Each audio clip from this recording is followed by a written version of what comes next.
Hi guys, இன்றைக்கி நம்ம இந்த வீடியோவில் என்ன பார்க்க போகிறோன்னா என்னோடய ஃபேவரட் டிஷ்ஷான சூப்பி நூடுல்ஸ் தான் பார்க்க போகிறோம். அதுக்கு ஒரு வெங்காயம், கொஞ்சமாக கருவேப்பிலை, கொத்தமல்லி, அதுக்கப்புறம் ஒரு மிளகாய் எடுத்துருக்கேன். இப்போ வந்து சிக்கன் மசாலா போட்டு பண்ண போகிறேன். இப்போ ஒரு கடாய் எடுத்துருக்கேன். கடாயில் கொஞ்சமாக எண்ணெய் போட்டு, கடுகு போட்டு, கருவேப்பிலை போட்டு நம்ம கட் பண்ணி வச்சுருக்க வெங்காயத்தை சேர்த்துருக்கலாம். இப்போ சேர்த்து நல்லா வதக்கி எடுத்துக்கிறேன். ஆக்சுவலி இது ரொம்பவே டேஸ்ட்டாக இருக்கும். நம்ம வந்து கொரியன் நூடுல்ஸ் நம்ம சாப்பிட்டதில்லை, பட் இந்த இது வந்து நமக்கு அந்த ஃபீல் கொஞ்சம் கொடுக்கும்.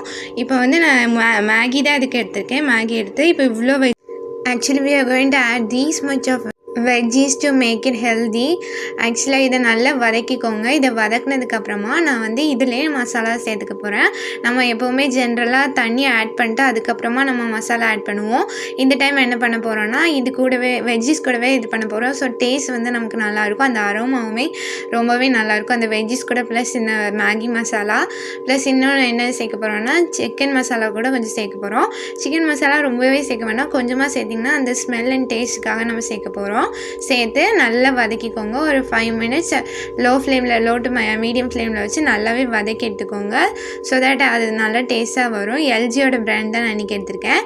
இந்த மாதிரி நல்லா வதக்கி எடுத்துக்கோங்க. வதங்கினதுக்கப்புறமா நம்ம வந்து தண்ணி ஆட் பண்ணிக்கலாம். நீங்கள் வந்து உங்களுக்கு சூப்பி கன்சிஸ்டன்ட்டில் வேணும், சூப் மாதிரி எனக்கு வேணும் அப்படின்னா நீங்கள் ரெகுலராக யூஸ் பண்ண தண்ணியை விட 1 glass water you can add extra.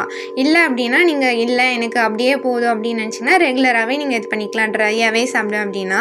But இதே மாதிரி ஒரு டைம் ட்ரை பண்ணி பாருங்கள், டேஸ்ட் நல்லாயிருக்கும். ஆனால் நீங்கள் கொஞ்சம் சால்ட் கூட இதுக்கு ஆட் பண்ணிங்கன்னா டேஸ்ட் நல்லாயிருக்கும். இப்போ எனக்கு வந்து நல்லாவே கொதிச்சிருச்சு. இந்த ஸ்டேஜில் நான் வந்து மேகி ஆட் பண்ணிக்கிறேன். மேகி ஆக்சுவலாக எங்கள் வீட்டில் எப்போவுமே மேகி எந்த நூடுல்ஸாக இருந்தாலும் அதை உடச்சி போட்டால் தான் அவங்களுக்கு பிடிக்கும். நீங்கள் வந்து ஃபுல்லாகவே போட்டுக்கோங்க. ஏன்னா அந்த சூப் நூடுல்ஸ்க்கு அந்த லென்த்தியாக இருந்தால் தான் நமக்கு நல்லாயிருக்கும், சாட்டிஸ்ஃபைடாகவும் இருக்கும். இப்போ நான் இதை போட்டு நல்லா ஒரு ஹை ஃப்ளேம்லேயே வச்சுட்டு இதை நல்லா கலந்து விட்டுக்கிறேன். நான் வந்து இன்றைக்கி வெஜ்ஜி வந்து ஒரு விசில் போட்டு தான் எடுத்திருக்கேன் குக்கரில். ஏன்னா நமக்கு ஈஸியாக வேலை முடியும் அப்படிங்கிறதுனால இங்கே நான் சைட் பை சைடு செஞ்சுட்டு இருக்கும்போதே ஒரு விசில் விட்டு நான் அதை ஆட் பண்ணிக்கிட்டேன். இப்போ இதை பார்த்திங்கன்னா நல்லாவே உங்களுக்கு அந்த தண்ணி எக்ஸ்ட்ரா இருக்குது நல்லாவே தெரியும். இந்த மாதிரி நான் எடுத்துக்கிறேன். அப்புறம் இதில் வந்து எக்ஸ்ட்ரா நான் வந்து கொரியாண்டர் லீஃப் மட்டும் சேர்த்து ஆட் பண்ணி நான் வந்து அதை இறக்கிக்கிற போகிறேன். இப்போ வந்து ஒரு ஹாஃப் பாயில்டு தான் இருக்குது. இன்னும் ஒரு 2 to 3 minutes விட்டிங்கன்னா நல்லாவே பாயில் ஆயிரும். இப்போ பார்த்திங்கன்னா இதில் நான் வாட்ரு தெரியல, நான் அடியில் நிறையவே தண்ணி இருக்குது. இப்போ வந்து நான் வந்து கொத்தமல்லி தழை சேர்த்து நல்லா இறக்கிக்கிட்ட போகிறேன்.